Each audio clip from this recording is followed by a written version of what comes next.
the pitch. He swings as a long drive to right, and it is a home run for Gibson. A 3-run homer. The Tigers lead it 8-4 in the 8th inning. And someone will have to pick him up. There's the pick out. Eddie Johnson with 1 second to go. His shot is gone. With 7/10 of a second. Timeout, Portland. Play to Barry off the right. Barry to the 45 and bumps to the 40. Breaks it 35-30. He's gone. Unbelievable. Touchdown. Lions. Barry Sanders. Oh my gosh, what a run. See it for Ariana. Go, but he did. And now Darren McCarty gets his shots in at Claude Lemieux. And look who came all the way out to try to help. Patrick Waugh. Oh my goodness. Legs. And it is shown. That play. Lariano. Shanahan. He scores! The Red Wings have defeated Colorado.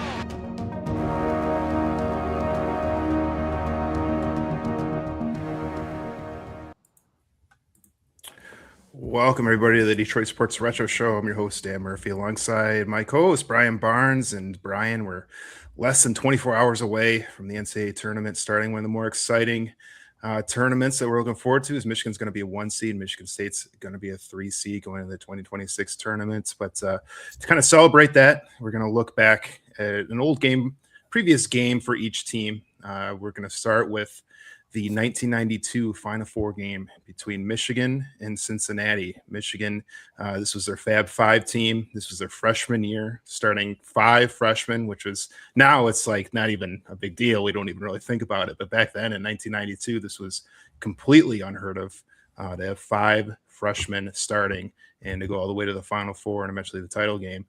Was just one of the most remarkable things we've ever seen in sports, really, but especially locally, Detroit sports. Brian, what do you remember about this game? And, when you think about the Fab Five, what are some just initial thoughts that jump out at you?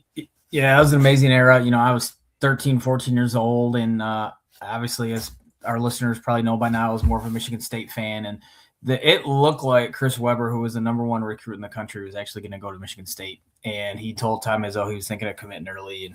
And then there was an incident at a Minnesota football game when Chris Webber was on a recruit with Minnesota. And long story short, somebody from Michigan State turned Chris Webber in for getting something illegal. And he ended up, at Michigan. He probably would have ended up at Michigan anyway. But so I was definitely a little bit bitter during this era. But how can you not be caught up in what they brought to college basketball and college athletics? It was really cool to watch and experience, and those guys were so good and so mature for their age. And that was a special season, and people didn't know what to expect. And about halfway through the season, it was a weird situation. It was a non-league game in the middle of the Big Ten season that they had the 5 freshmen start for the first time, and it was at Notre Dame, and they just took off from there. And it was quite a run. And this game was pretty cool. There's a lot of trash talking as we're going to see. And one of my favorite stories I remember hearing is Chris Webber and a role player for Cincinnati, Terry Nelson, going back and forth and in pregame, and Chris Webber calling Terry Nelson a scrub. And Terry Nelson said, "Well, you ain't going to dunk on me because I'm going to break your legs."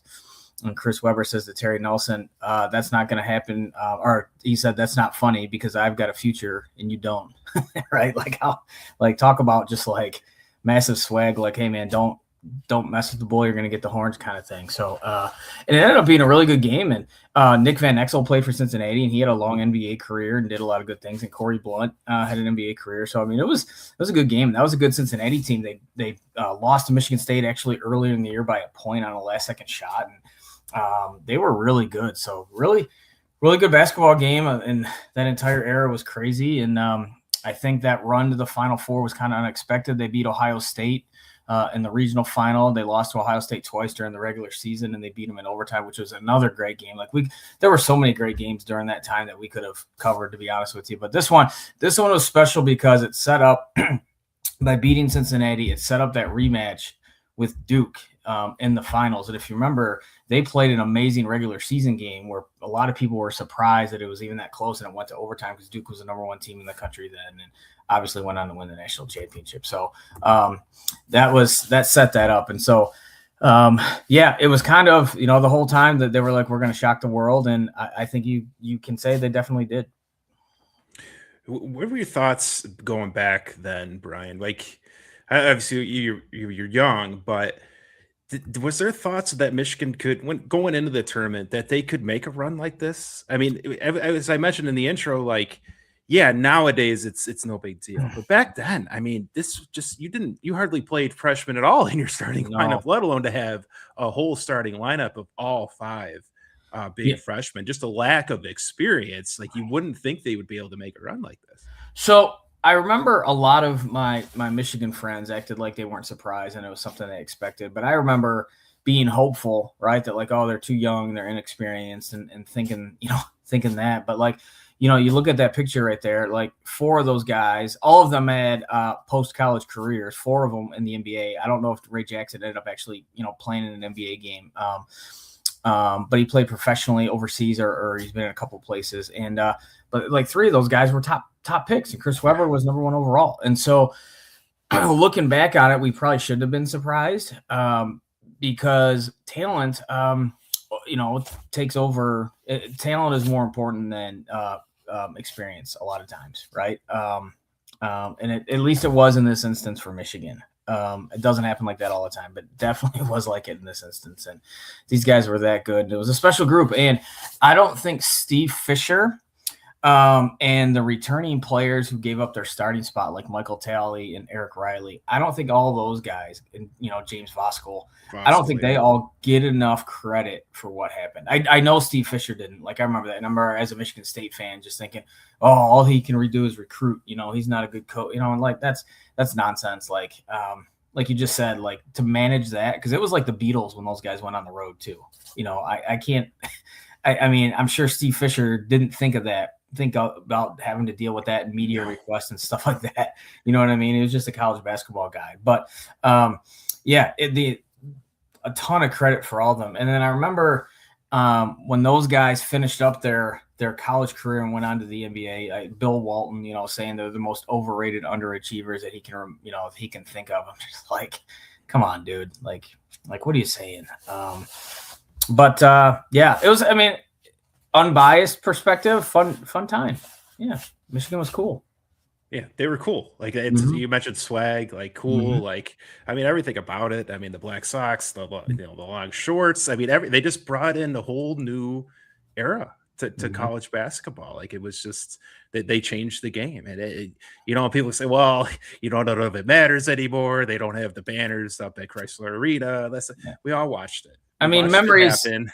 Believe me, as more of a Michigan State fan, I led that brigade forever. Like, hey, how many championships did they win? Because they didn't win a Big Ten championship ever. They just went to a couple Final Four. So I was that guy. But like, memories and like the impact they had on college basketball was like, you can't take that away. I always go back to impact on the game, change of the game, and legacy. I mean, you could talk about, they didn't win the title game. We know what happened the following year, Chris Webber with the timeout and all that. They didn't actually win it. All the wins are all vacated in the record books. But the memories, we all watched it. We saw it happen, and they changed the game, and they'll forever be remembered as something special. I mean, you say Fab Five, and sports fans knows exactly what you're talking about. Everybody even knows. Multiple decades later. You say Fab Five, people know exactly who you're talking about. All that stuff that they got in trouble for would be legal today, right? Like Ed Martin taking money from the booster. And it doesn't change that it was wrong. No, and that they change. You know what I mean? But you're right. It's just they were kids, and some of them were better off than the others. You know what I'm saying? Like Jalen Rose talked about, things like where he was at high school in Detroit Southwestern, like, guys couldn't buy their own shoes, like they couldn't buy basketball shoes and stuff, and so Ed Martin would take care of them, things like that. So, yeah, but that being said, like they also did some special things on the court. Like Chris Webber was like one of the first, like he was like he was a power forward, but he could dribble. Like there were times you know what I'm saying, lead a fast break up the floor. Be a point forward at times, for sure. Yeah, Jimmy King was a highlight dude. And actually, my favorite player of them all was Jalen Rose. Mine too. Yeah, he was just fun to watch as a point guard. He was my favorite. But I loved watching him in the NBA. I mean, that series we was with the Pacers, that series against the Bulls, they won 7 games, and he was guarding Jordan a lot of the times. I mean, that was was awesome. I mean, it was awesome. I mean, it was a time like now though, as I get older, like I get it. I'm in full favor of kids going to the NBA early. I mean, we could have a debate about that another day. People can disagree, all that stuff. Going out of high school to the NBA, I don't care about any of that. But it would have been sweet if those guys would have lasted all 4 years. Like, and there's so many players that you could look at in the history of college basketball to say that.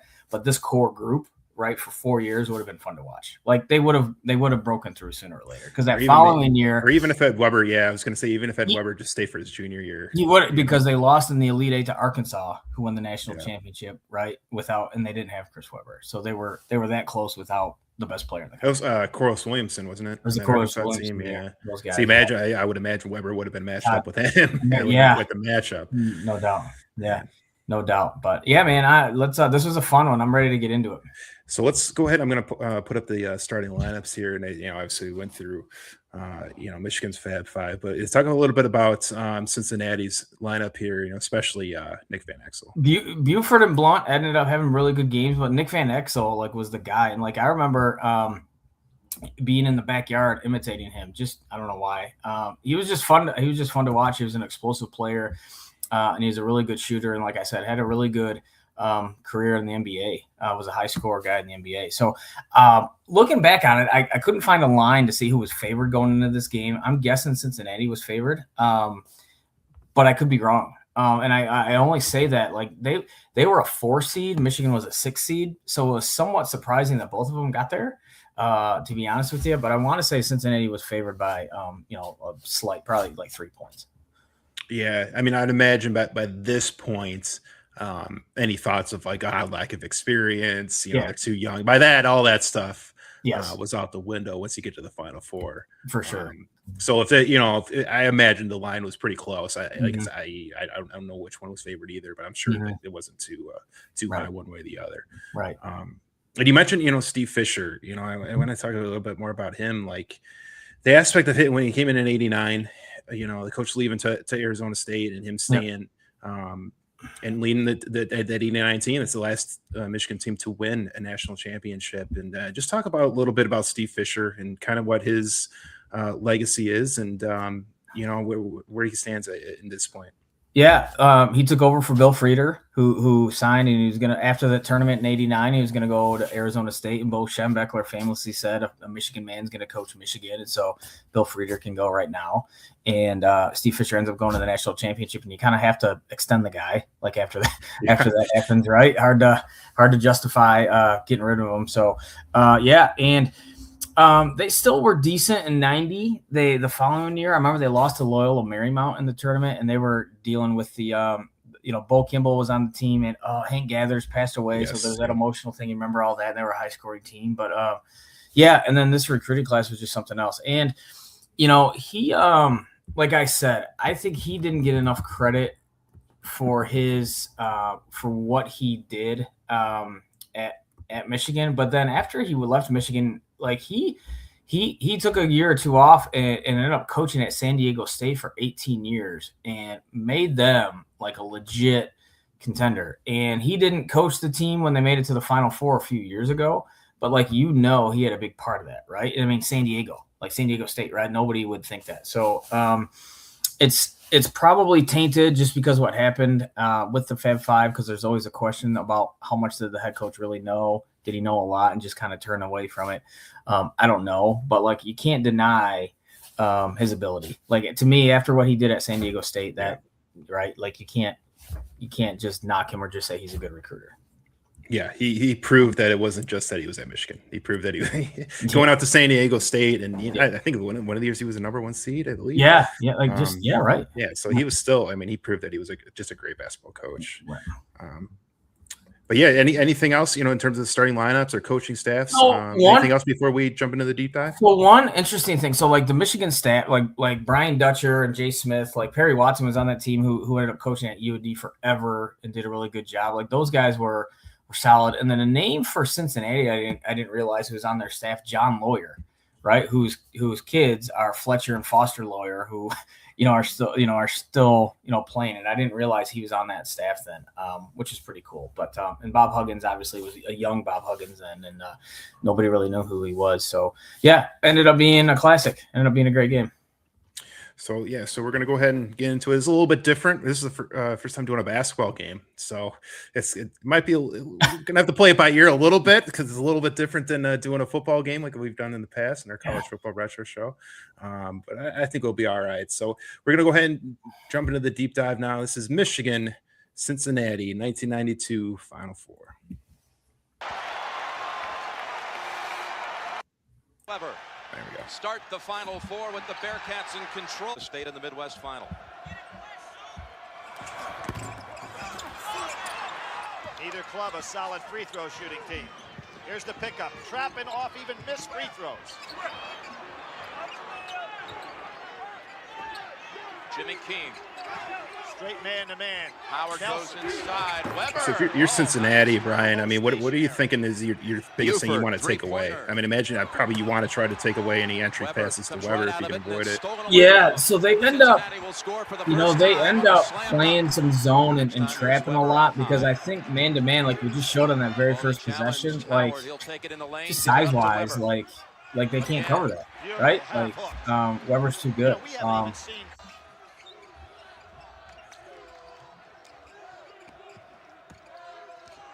I don't think the Fab Five was a great outside shooting team. Like I think they were good, but they weren't a great outside shooting team.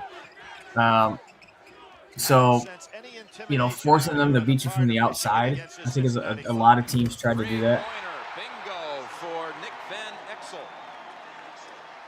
Jim, not only is he shooting over 60% in the tournament, that started with the Great Midwest Tournament, so he's on some roll. I say that, and Jimmy King buries a couple of King he's was wide, hot early. Yeah. He's wide open though. Yeah, and he was hot. Yeah, he was wide. Obviously, can't give those guys, can't give any guy an open look. Against Jimmy Jackson.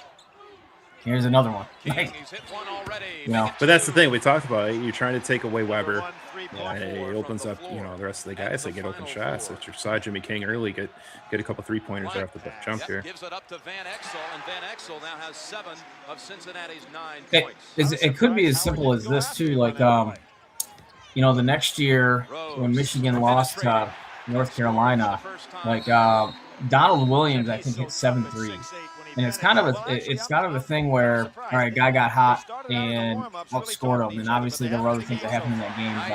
But I think that scares Michigan fans this current season, right? Is when if you see a team and a player that gets hot, that that can make up for anything. That's a 2 for King. Be replaced first. There you go. There's goes back to your trash talking that you talked about in the intro. There was a lot. Replacing Jalen Rose. I think the official, his last name is Hightower. I think Ed Hightower, there was a point in the game where he talked to Van Exel and Jimmy King, and he told the coaches, like, hey, there's no more talking. Like, it was a lot. Like, that's a great pass.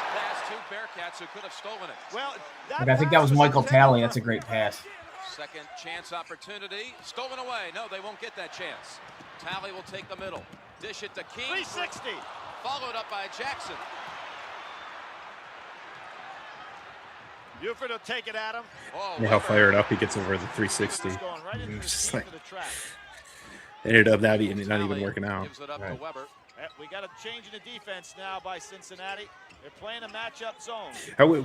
Were you a fan of Billy Packer? A lot of people were. He was one of those guys that either loved him or hate him. I'm not gonna lie to you. Gus Johnson bothers me today.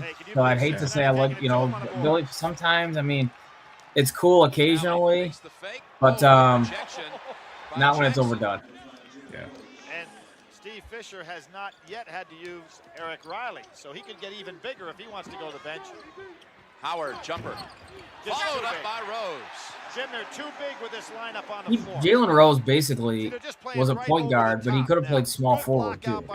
His arms are so long and he was so tall. You know what I mean? You just watch it, just the talent, the athletic ability. It just jumps off the page, man. I mean, you could argue that this was kind of the start of the positionless basketball. Yeah. Right. I mean, it got a lot of guys ball handling it. Like Weber and Juwan Howard aren't just going to sit in the post and wait for, you know what I mean? Jones. Oh, he's lucky. Van Exel hustled also. Jones takes it into the second row of photographers. Buford, three-pointer. That ends a 9-0 run by half. Michigan 25, Cincinnati 23. The winner plays Monday in the championship game. Rose goes through the defenders. Oh. One thing, for me, trying to cut these games up, there's no score at the bottom. There's no score bug like you always see now. Yeah. You can tell it's an older game. I mean, it was definitely, That could be a huge call. like, I don't know what the largest lead was for either team, but it might have been like 7 for Cincinnati toward the end of the first half, and that might have been it. It was back and forth. Looking back on it, when we did the research for this game, I didn't realize how close it was. Yeah. They've got the break. This will tie it at 27. Herb Jones back in for Cincinnati. That ball deflected by Jimmy King, who was defending the inbounds pass. Jackson will dunk it home for a 1-point Michigan lead. Like, Much smarter play. can you imagine Bill Lane Beer running the break like that, or another big man like that? You know what I'm saying? Like Hakeem, like it just. King knocked Or it even out. like Michigan now with Mara. No, right? You're right. I mean, Mara's great, right. but no, right? he's seeing him run like No, what Weber no. or Howard are doing. No. Cincinnati says That's why it was so. See, they would talk about telling them to not talk. It was going on a lot. It happens again later too. But like that's why when Chris Webber, left and everybody said, "Hey, you're gonna partner him with Shaq, like unstoppable." And the Magic, made the trade and drafted Anthony Hardaway instead. But God, can you imagine Webber and Shaq next to each other? Just, Yeah, I don't know how you defend Buford, that. beautiful for Buford. So you'd play Weber more at the high post. A lot of pick and roll. Like I don't know how you defend that with Shaq down low. Van Exel.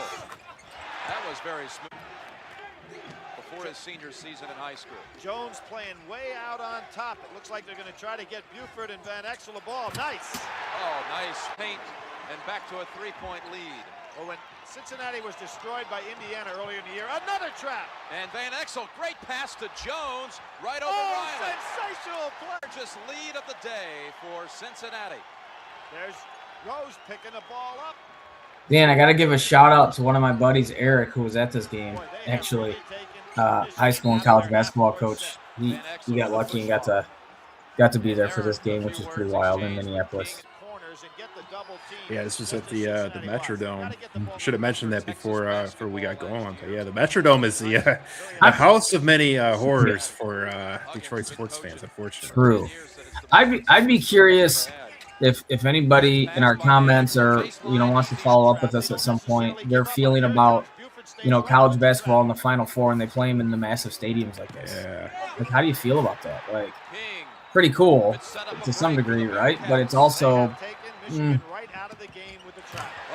Takes away the noise of the crowd. Sure it does. It kind of goes up and out. As opposed to you don't feel like the crowd's right on top of you. You do it the smart. Oh, missed the layup. Riley's there, however. It's for Buford. Three-pointer. Oh. Tipped by Nelson. Nelson almost got it for a second time.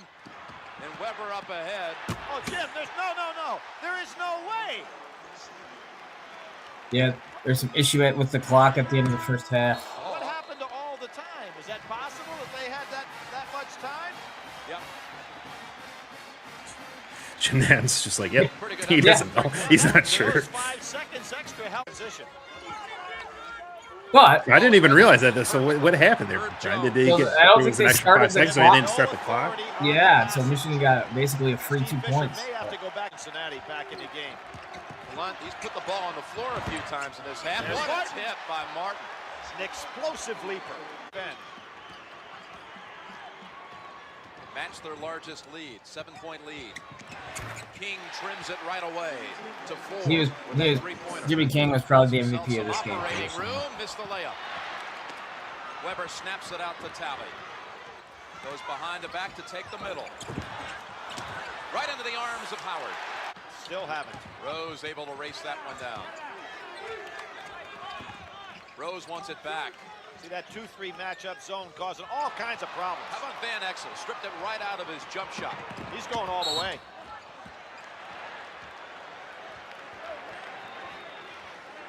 You mentioned, playing a lot more zone than playing man-to-man, trying to man these guys up. It's one thing about college basketball you could do. You can employ some zone defenses as opposed to the NBA, where it's pretty much all man-to-man.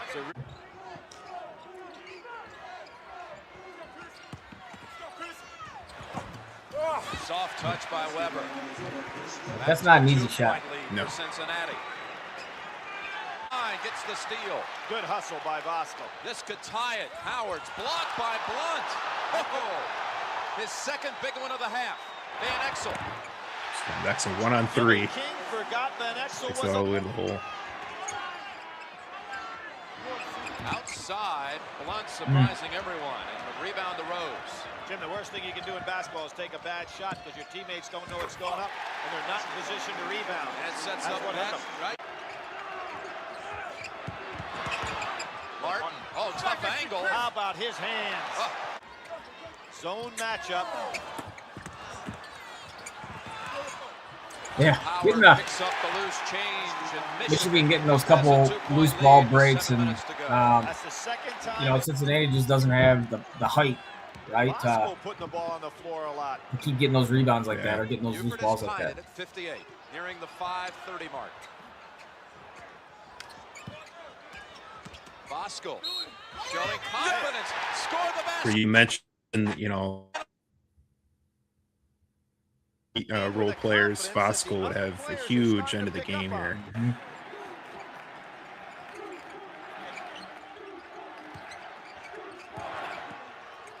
a jam, Buford had it blocked. Vosco gets it out of the trap to Rose. Beautiful. Here we go, Wolverines now, gaining confidence. Bob Huggins said, I've seen enough for the moment. Timeout, Cincinnati.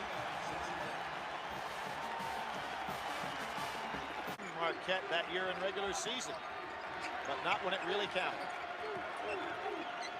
Jones, a much-needed three. Oh, how clutch was that? Good step out by Jones, doing his penetrating and taking the ball back to the middle. And look at the difference between his passes and the floaters that have been thrown by King and Rose. They reached in, Buford forced the steal, they get it back ahead to him. Vosco. That's what a trap would like to pick off. Matchup zone again.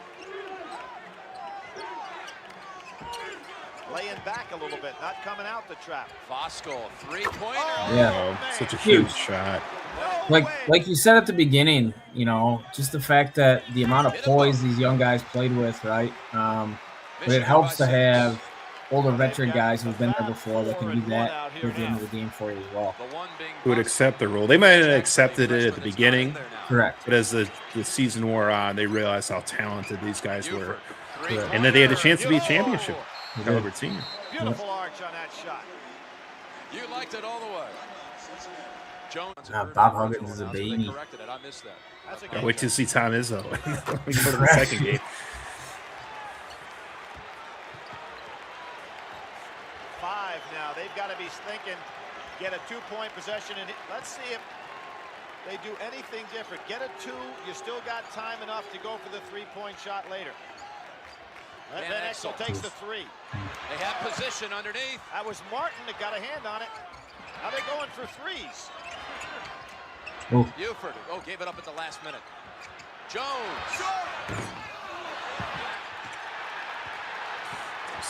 What Packer said, man, they didn't need a 3. No. They forced That it. was kind of the defining moment right there. Game's over. You felt it. Yeah. Weber looked that ball right in his hands and made the great catch on that play. Out of bounds, belonging to Cincinnati. 7-point lead with 43 seconds remaining. As that ball was in the air for so long, you would have a tendency to look for the... We both were This is one of my favorite things too.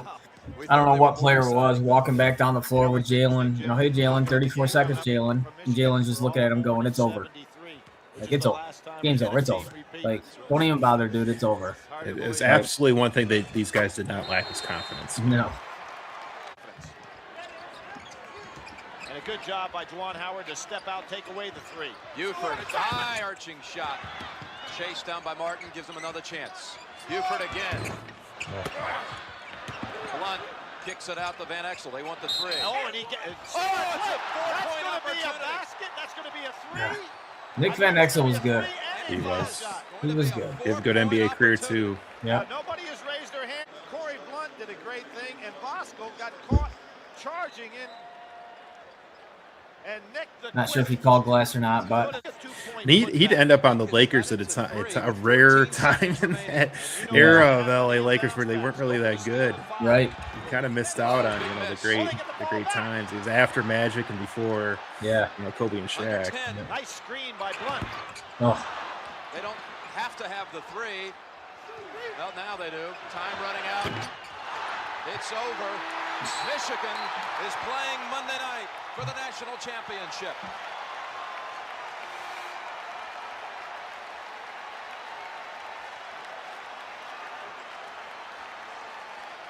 special group, man. Special group.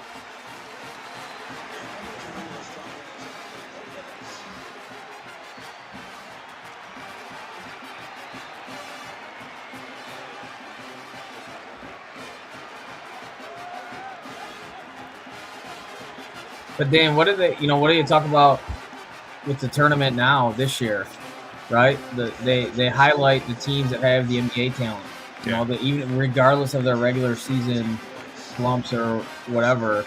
I think of the DJ Acuff, I think is his name at Arkansas. Everybody's talking about Arkansas because he's legitimately he's gonna be a top 10 pick, I'm gonna pronounce the dude's name, the freshman at BYU, same thing, right? Like Cincinnati still had one time. talent is talent, especially in the sport of basketball, right? Like you can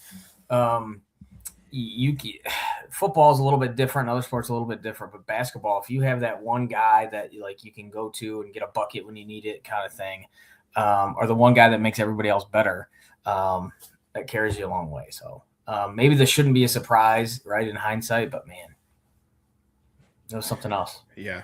I mean, just we can wrap it up, with this game, but just what your final thoughts just on the Fab Five's legacy, where they stand, where as a fan of Detroit sports, obviously, you're more of a Michigan State fan, but you understand the legacy of this team. Like, where does it stand? Like, when you think of the Fab Five, like, does it jump out more at you that, there was violations, wins are vacated, or does it jump more at you that, man, what a phenomenal group of talent that this group was? I think now that college athletics has evolved, right, and their transgressions, while again they broke the rules, it would be different today. You know what I'm saying?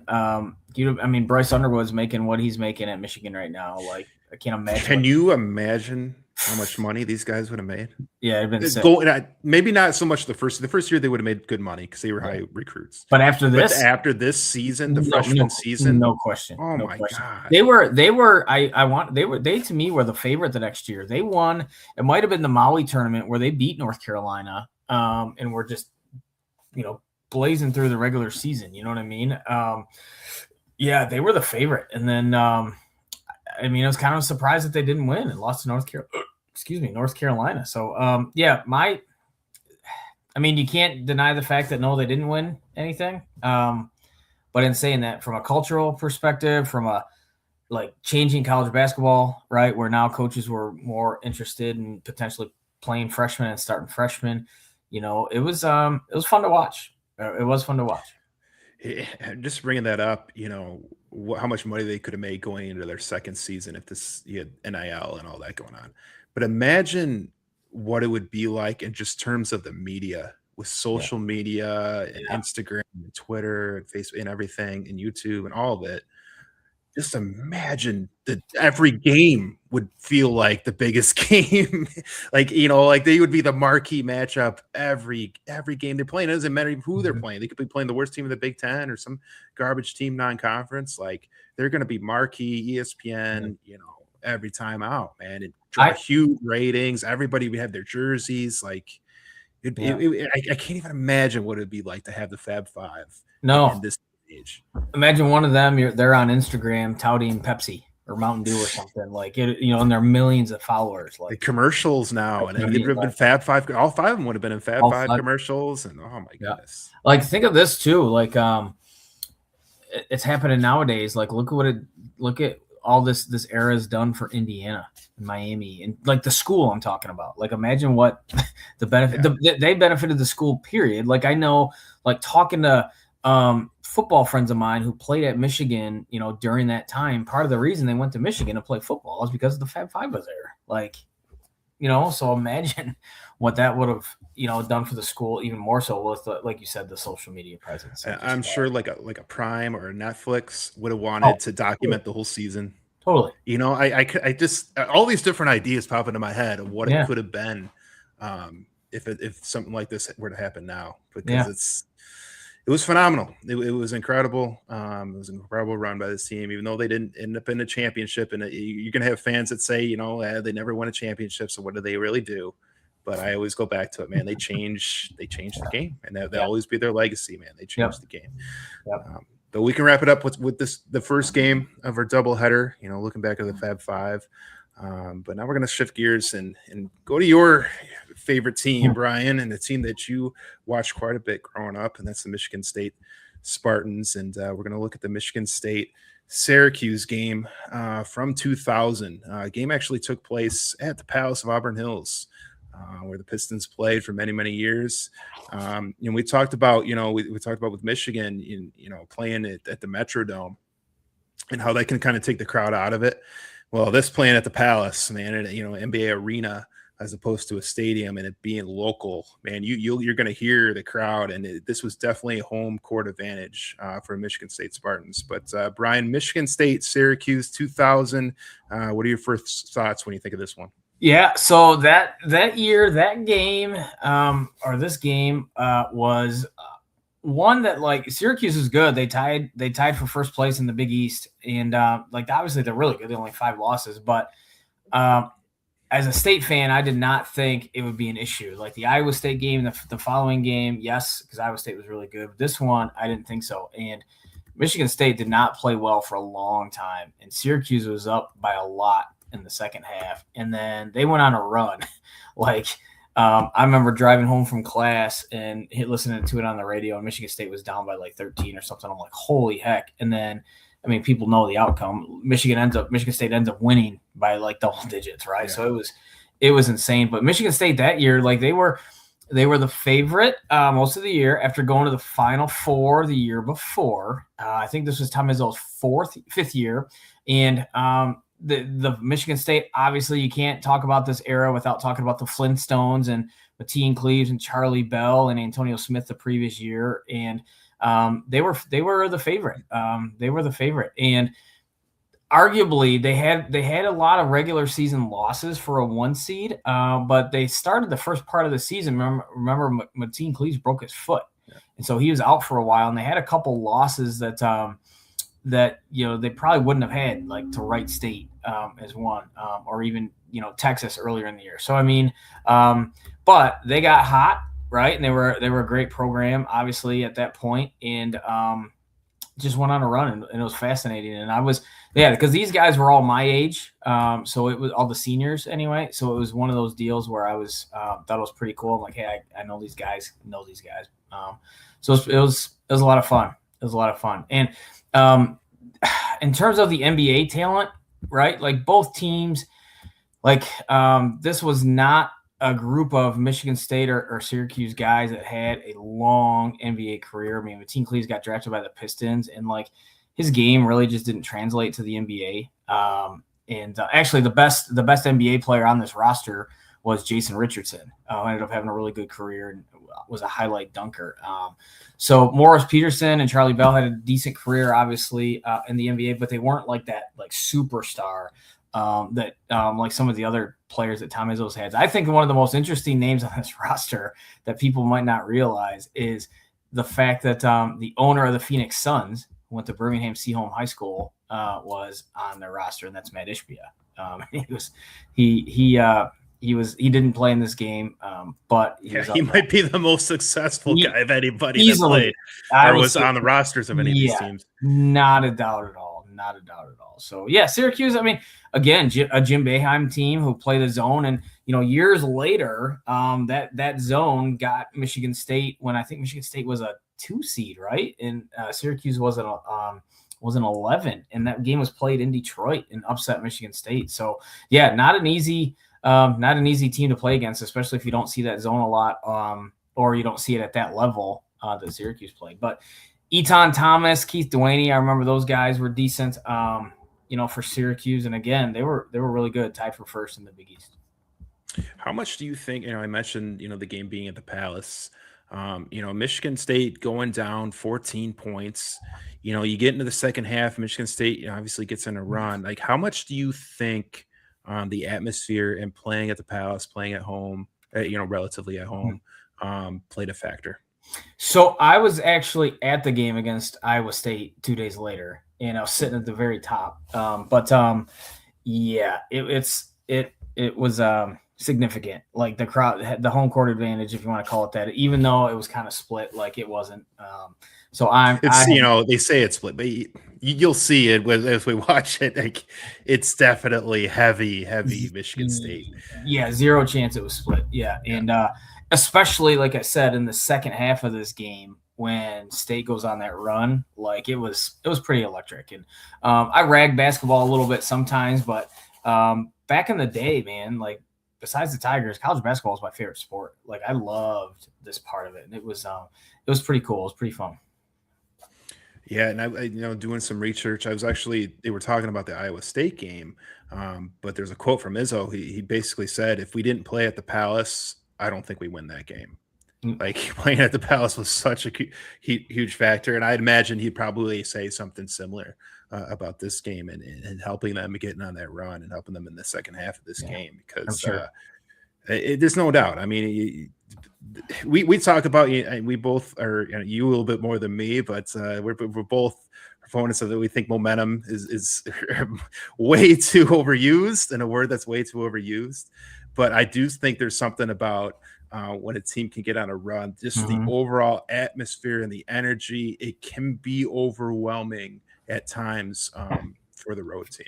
For sure. And, side note, there might be some Michigan State fans that might question, like, hey, why aren't we covering the Iowa State game? Because there was like a kind of a momentum or emotional swing there when the alley-oop dunked to Morris Peterson, because Michigan State was down like 5-7 most of the second half. And that dunk, though, like solidified it, like they were going to win. And Larry Eustace gets thrown out for Iowa State. He was their coach. So there was a lot of craziness. But to me, like, there's always that one game in a tournament when the team that ultimately ends up winning the championship, they have that game where, man, it's just a struggle and a battle, and they look back and they say, gosh, how did we win that? And this was that game for Michigan State that year. Yeah, because there's quite a few moments throughout this game where you just think, man, it's just not their night. No, it's just not their night. And all of a sudden, man, they just flipped a switch. Yeah, and that's problematic. I mean, and that's the great thing about the tournament, and that's the thing that like is kind of awful. Like if you like want it again, it's win or go home. If you're off and the other team is hot, man, a bad 10 minutes and your season's over. Right. That's why upsets happen. And well, any thing you want to add before we jump into the deep dive? Nope, let's do it. I got goosebumps. I'm ready. Ready. The officiating crew: Scott Thornley, Bob Sitov, and Rick Hartzell. And Vern Lundquist. It's kind of funny, Brian. We do the college football retro show, and the first time we hear Vern Lundquist's voice is doing a Michigan State college basketball game. Fair. And Hudson goes to the line. And that's the one area of concern for Jim Boeheim. Again, in the zone, you just don't check out properly. There's a hole. How about the look by Bell? Like researching this game too. Hart gets the steal. It's 1-1. Unlike the Fab Five, Michigan State, like they had a lot of guys that knew, like that were kind of underrated. Like AJ Granger was one, Andre Hudson was another. Like they got a lot of contributions from guys who, you might not think it, but championship teams need guys like fill that role and provide a spark with point. Old friends on that. Another turnover. This one in the hands of Griffin. Hart, dish. Up and under, got it. How about the numbers there? Nice. Kick it back out to Hart, though. Syracuse into the corner for Shumpert's second attempt at three. He's got a great stroke. He sure does. A little nylon. He's got. Pretty good. You It is a talked great about, pass. yeah, I was going to mention about the announcers. You know, you talked about not being the biggest fan of Gus Johnson. Rafferty is kind of one of those guys that's people can think is a little bit over the top. You know, the onions call, like all that stuff. What were your thoughts on him? Yeah, like similar, just similar to Billy Packer, just kind of. Although if I had to rate them, it might be, if I had to rate the three, it still might be Gus Johnson, then Raftery, and I think Billy. Raftery and Packer both more, color. Sure. Where Gus Johnson's Sure.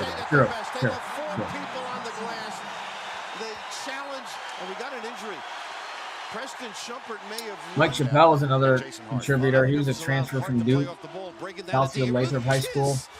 Crazy the memories things you remember. You haven't thought about decades until you watch the game. Yeah. And Damone Brown on the floor. Loose ball. Aton Thomas. Still a loose ball. Look at this, an assist from the floor.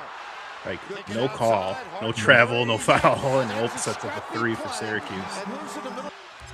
Another guy that played a little bit of point. Look at look in the first half. Look at the score, Dan.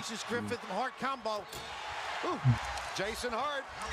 Tony Bland, who took a seat on the bench and gave way to Griffin, leads the cheers for the Orangemen. Transition back for Syracuse. Thomas should have scored the goal. Hart. Brown with the dish, 2 boards. Wow, that's a shame. It should have been down the other end. I thought Mateen should have kept the best. 13-point lead. Offensive putback is good, and a free throw forthcoming. He's number 7. He's got 424 right now. Now this is a catch and shoot. Hart at the buzzer. It's going to be short. That's not even mentioned, man. Michigan State only 24 points. Tom Izzo really upset. Jim Boeheim not so. At the half, a 10-point game, 34-24. 5 points. Quickly, they get it in the hands of Charlie Bell. Back to Granger, who also nice pass underneath. How about that? You think there was a little... Well and Brown both playing with 3 fouls. Aton Thomas muscles it in the lane. How about the catch? And the... Oh, what a finish. Now Cleaves taken away by Jason Hart. Tony Bland played only 4 minutes. What do you think the halftime was like for Michigan State with Izzo? This is a younger Izzo at the time. Yeah. Do you think that's a screaming and yelling, or do you think it's a more like you're trying to relax your guys? Maybe there's a lot of nerves and that. Before I get to that, all I know is this was about the time I was getting in my car to come home from class, and I was freaking out. Yeah. I can only imagine. I want to say it probably wasn't a very calm locker room. I don't think that was Tom Izzo's style. I don't think that was Mateen Cleaves' leadership style.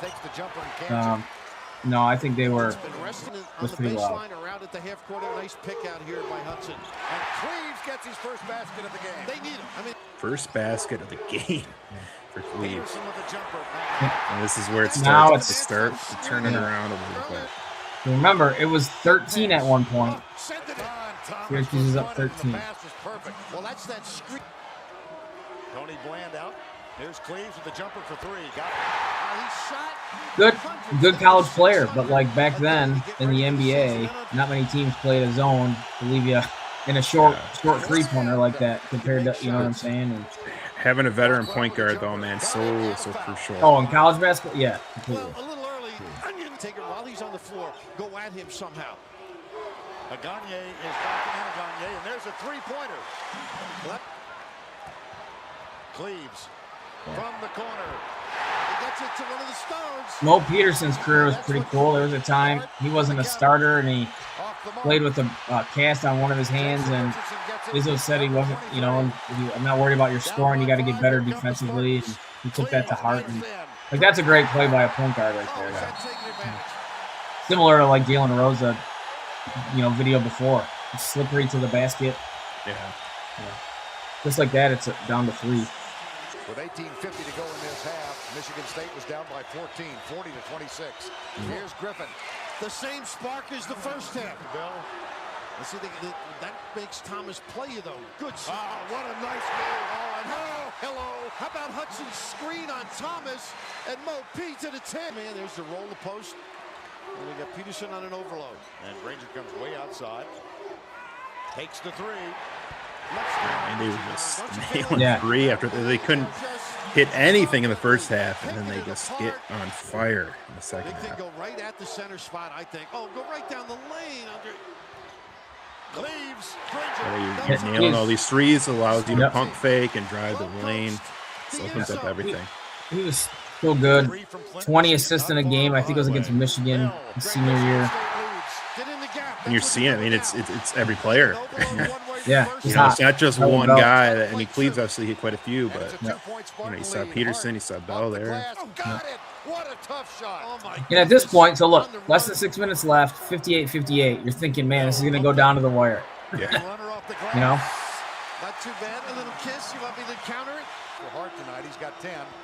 Tries to take Cleves off the dribble. And Syracuse, I try to include a few of Michigan State's stops here, but Syracuse just they all of a sudden just couldn't score in the final 6-7 minutes of the game. No. Nice pass. You know, the other end, Michigan State just couldn't miss. Well, I talk about maybe they didn't have a great NBA career, but Peterson, Cleves, and Bell were still NBA guys. Actually, I think Charlie Bell had a few triple-doubles in the NBA. Yeah. Syracuse wasn't loaded with NBA guys right now that they're relying on. I mean, it would be the next year. Yeah. Freshman Carmelo Anthony. Yeah. The cleanup guy, he is unsung, Vern. Does the dirty work. Out Granger's post defense. I mean, this team in their body. Look at the double now. They both stay. Close the turnover. They're so alert, so team conscious. The clock a little bit. It was tied a minute ago, or a couple minutes ago, and now Michigan State's up 9. Taking it at the big guy. They know the weak spot right now. He run, and their largest lead of the game. Griffin in the lane. Off the front. Here comes Bell with Cleves to his right. Pretty. Cleves got it. That's usually not the call. Bell to Cleves. Just an absolute turn. I mean, incredible. Yep. I think it was 14 at one point. Yeah. We were down, and just completely flipped it. Completely flipped the game on its head. And so you mentioned, you know, like, why didn't we pick the Iowa State game? And everybody remembers the Iowa State game. It's one of the things that we like to do with the show is, you know, maybe pick a game that was a great one that some people forget about. Like, literally, it was 58-58. 17-0 run to end the game. Insane. Right? Like, hey, what a run. If you're just looking at the score after the game, you think Michigan State blows them out, which is crazy. One of the craziest games I've seen. But fun. And then obviously the rest is history with that Michigan State 2000 season. Yeah, they would go on. We talked about the Iowa State game, but that would probably be their toughest. I mean, this, you could say this was one of their toughest too. You're down 14 to the second half. Yeah. But yeah, Iowa State game, they were down 7, I think, to Iowa State. Maybe a little bit later in the second half. Yeah, they were definitely playing catch up the entire game. Jamal Tinsley was on that team. Marcus Fizer, again, things you remember. Which is funny because these are the games at Auburn Hills. And you know, I mentioned having the home court. You know, I think it helped them, but these might have been they probably were their 2 toughest games. In that run. Which is no, good point, because they beat Wisconsin in the Final Four for the 4th time that year, right? And then beat Florida by double digits. So you're right, that is pretty wild. But what a game! Well, we're going to talk about Tom Izzo and his legacy in a second, but just any thoughts about this game and really their entire run? It was 2000. No, it was awesome. Like I remember when Mo P and Mateen Cleaves committed to Michigan State. Again, that was the year I graduated high school, so it's like I followed them closely. And Tom Izzo, he was the coach in waiting for a while.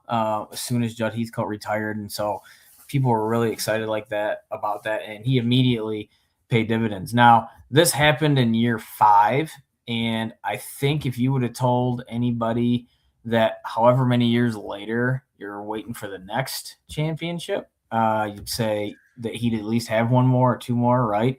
But it goes to show you how hard it is to win at any level of sport, right? Like, people criticize him you only won just 1.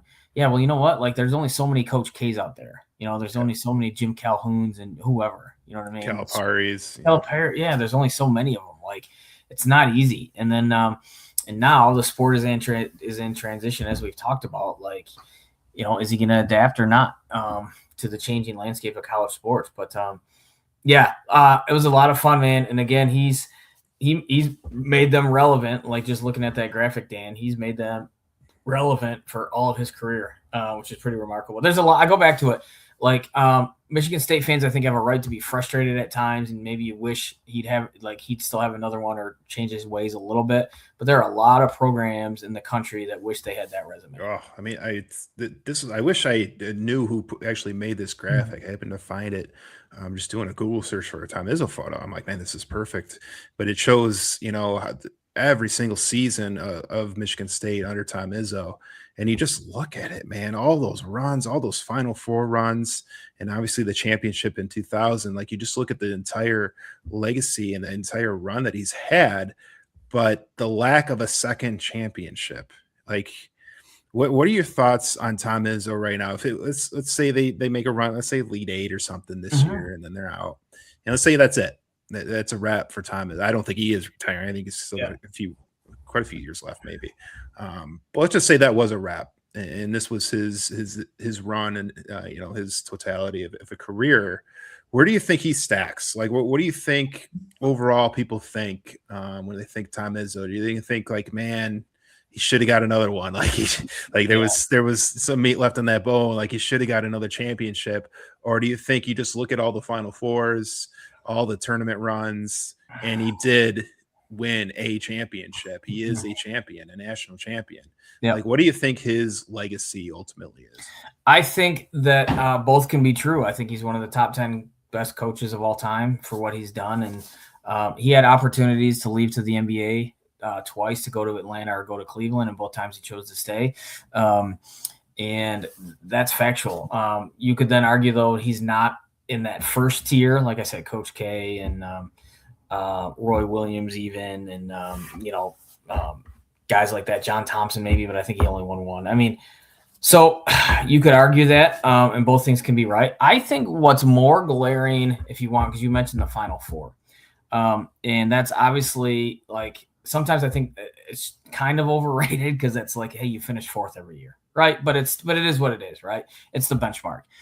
There was a period where every 4-year class that Michigan State that he recruited made it to a Final Four, right? So you arrive as a freshman at some point in your career, right? And you look through that, and that was true, but it hasn't been like that since 2018, 2019, right? And of course, the COVID year, like Cassius Winston, he said he had a chance to go. They could have gone on a run, maybe. Like they could have easily been a Final Four team that year, but that's true. Like there hasn't been a Final Four since 2018, 2019, and I think that's the year they lost at Texas Tech in the Final Four. And so, yeah, that's but again, a great resume. And how many college basketball fans wish their school had that resume? Like, I guarantee that consistency. Purdue was, you know what I'm saying? Yeah, of course. Yeah, Purdue.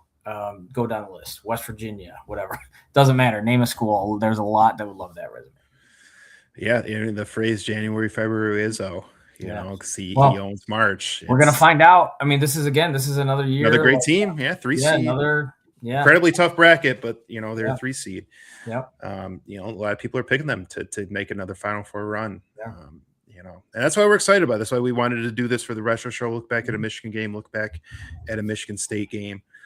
Because this is one of those seasons that it doesn't always ends up this. Like, more Michigan's end, but where both teams are this highly rated going into the tournament. And man, we talked about it on our coaches show on Sunday, but man, how fun would it be if they both made a run and ended up in the Final Four and having to play each other in that final game? Like, man, it would be incredible. It'd be incredible. And that would be a fun one. It would Twitter and social media would blow up. Yeah, it'd be fun. But any final thoughts, Brian, on these two games? Michigan Fab Five, and obviously the one we just did, Michigan State, in their 2000 win against Syracuse. For our first basketball go around, I thought we did pretty well, right? Like, obviously, neither one of us are basketball geniuses. Not that we're football geniuses, but I think we know a little bit more about that game, so it's a little bit easier to do. But I think it was fun because this came more from a fan perspective too, right? And that vibe. So there was I enjoyed it. Yeah, this is fun, and as the tournament goes along, especially if Michigan and Michigan State both make some pretty good runs, we'll probably keep doing this throughout March. look back at some old games, especially as we get into the Sweet 16, Elite 8, hopefully Final Four. Continue to look back at some more games. We'll do the Michigan State Iowa State game, and because that was a game you were at, so you have the I was there. in-game perspective of being there. Yeah. And I definitely want to look back at Michigan's second year at 93. Yeah. But maybe we'll look at that North Carolina game because my favorite storylines from that one, obviously. I've told you my favorite game that year was our overtime win against Kentucky. Kentucky, yeah. That was insane because Jamal Mashburn, Kentucky, that was insane. But either one. Overtime, overtime game. Yeah. Yep. So a lot of good games to choose from, and I'm sure we're going to do a couple more as we head through March. But for tonight, that'll wrap it up. For Brian Barnes, I'm Dan Murphy, and we'll see you again down the road.